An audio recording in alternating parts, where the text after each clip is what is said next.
Welcome back to another video. Today we are going to go to VCFMW, Vintage Computer Fest Midwest. This is an annual event held in Chicagoland every year. This is the 19th year that they've had it, and this is the first year in the new host hotel. So I'm really curious to go check it out and see how things look. So let's get in the car and head on down south.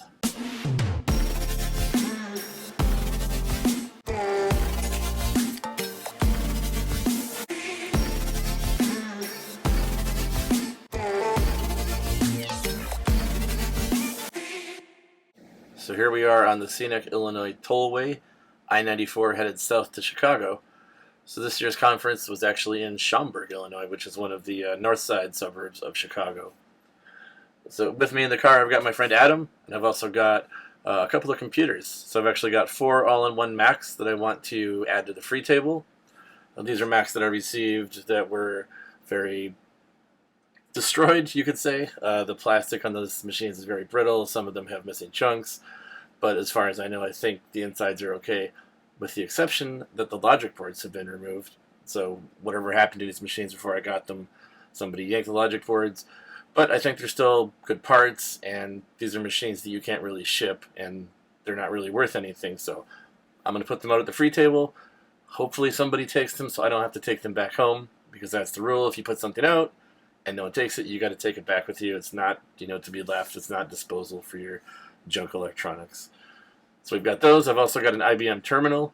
It's an IBM terminal I got alongside those Macs, and I have no use for it. I have no keyboard for it, and I'm pretty sure that somebody at VCF Midwest is going to love having this terminal for free. So put it all out in the free section. Hopefully it all disappears. That's kind of the goal. Now I also have the Macintosh LC that I refurbished in the last video to give away to the winner of Scott's Oregon Trail competition. So we also need to go inside, find Scott's booth, check it out, and give him this Mac that he can give away as his grand prize for his tournament. So again, like I said in the last video, I'm really happy to be able to give something back to the community because I've gotten so much from the community. So it's really nice to be able to finally give something back other than, the Mac that I gave away on my channel a few months ago. So with that said, we're getting a little closer to Chicago, but let's go ahead and zip right there through the magic of editing. Alright, so here we are walking into VCF Midwest 19. This was actually a little later in the day. There was a huge line to get t-shirts right at the opening, and I didn't want to, try to fight my way through filming it, but this was the main hall. On the left, we just passed the for sale board, and on the left up here inside the doors is all of the auction items.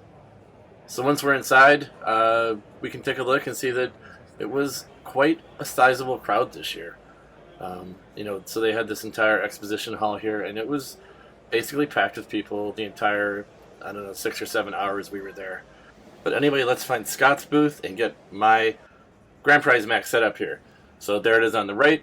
Scott made a really cool sign, and then, here's all of his computers from his traveling lab, his LCs and his SEs and his printers. And as you can see on the top there, Thomas from Amiga of Rochester threw in a Zulus SCSI to go with it. Great. And here is the free stuff pile. So I've already offloaded my Macs. If you look on the floor right in front of us here, you can see the power Mac I just pointed at. That's one of them. The other one was already gone at this point, which was pretty amazing. But, there it is. It's probably very useful for somebody. Unfortunately, no logic board. And then if you walk over here around the other half of the free table through the crowd, we can see on the table up here we've got the two 68K all-in-one Macs here. Again, no logic board, but they have the case, they have the CRT.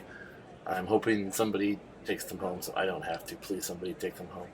Oh, hey, look, we got somebody already interested. Alright, and with my business taken care of, now I want to go through and show you some quick clips of all of the booths that had things that I found particularly interesting that I thought was worth, pointing the camera at and, taking a few second recording of. So I'll try to talk over these and explain what it is that we're looking at for each of these clips. We did try to visit every booth across the entire expo hall there, and I think we did it, but with the way things were set up this year, the tables were right next to each other, and sometimes it was hard to tell where one person's booth ended and the next person started. So I think there was a couple of times where, I looked at someone's table, saw everything, and said, well, that's really cool, and then I moved on to the next table, But actually, what I had done was skipped someone's table in the middle because they only had a couple things out, or they were doing something totally different, or something that was very similar, and I confused it with somebody else's booth. So at the previous hotel where they had run this in the last couple of years, it was much easier to see where booths started and where booths ended, and that changed a little bit this year. So, I don't necessarily think it's bad. I think it just, requires a little more attention to make sure you're looking at everything on every table. Anyway, let's go ahead and take a look at some of these booths.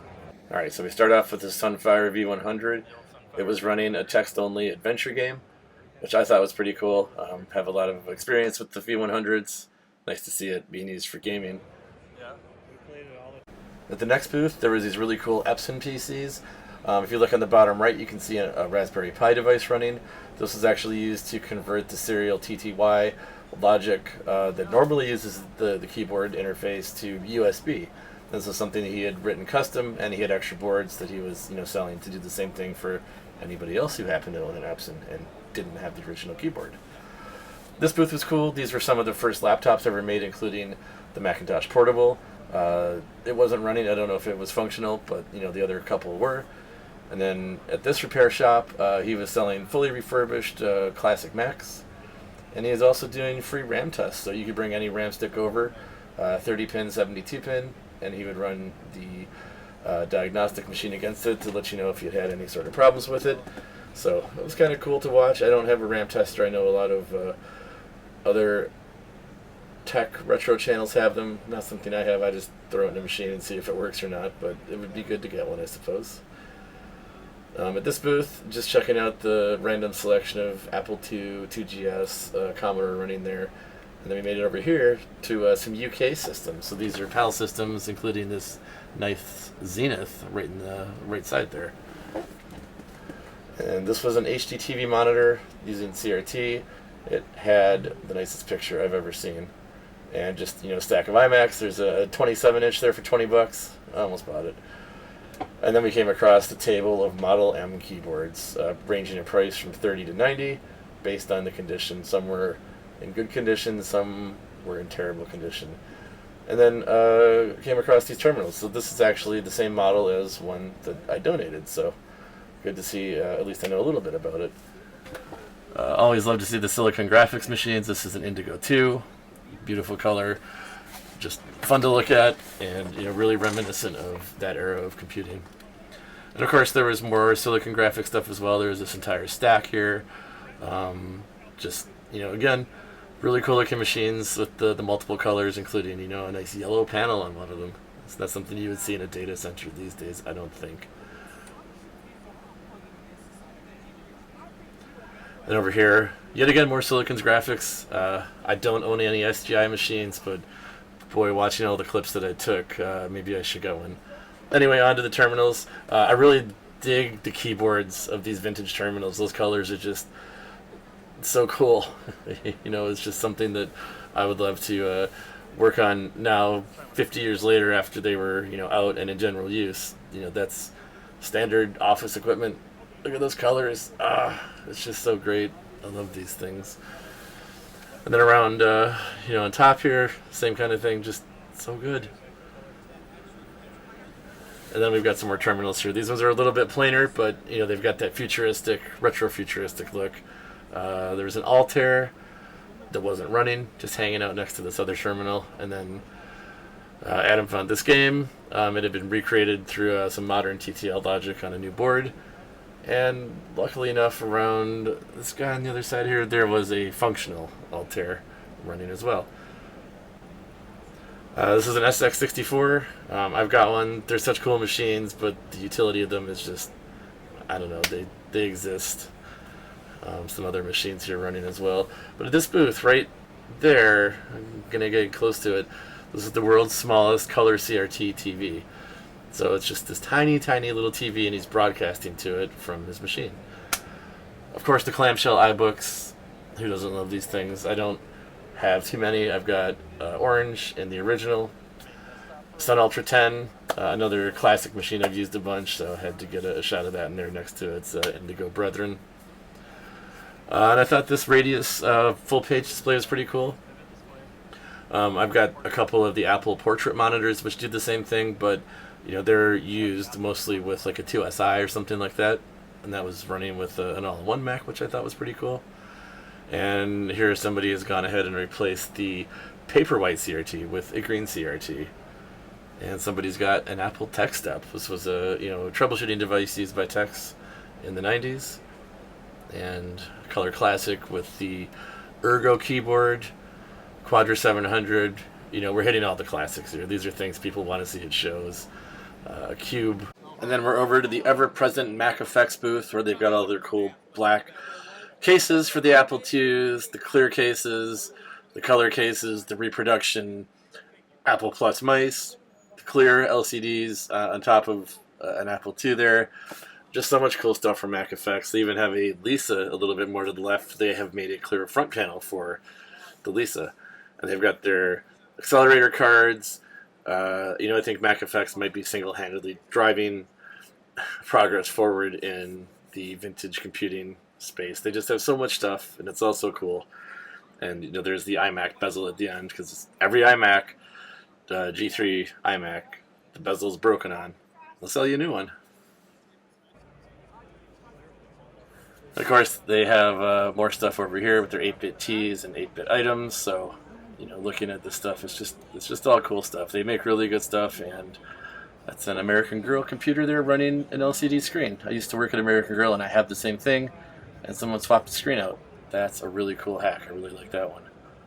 And then we're over at Action Retro's booth. That's Sean who runs that channel, and he's got a bunch of his stuff here. Just checking out what he's worked on and his crazy inventions that he's put together, and all the fun stuff that he does on his channel. Always entertaining. And then this was really cool. So this guy had worked at Chuck E. Cheese as a teen and ended up finding on eBay the Chuck E. Cheese computer that was used to control the animatronic band that played at birthday parties. He'd restored it. He's actually made some reproduction boards for some of these systems.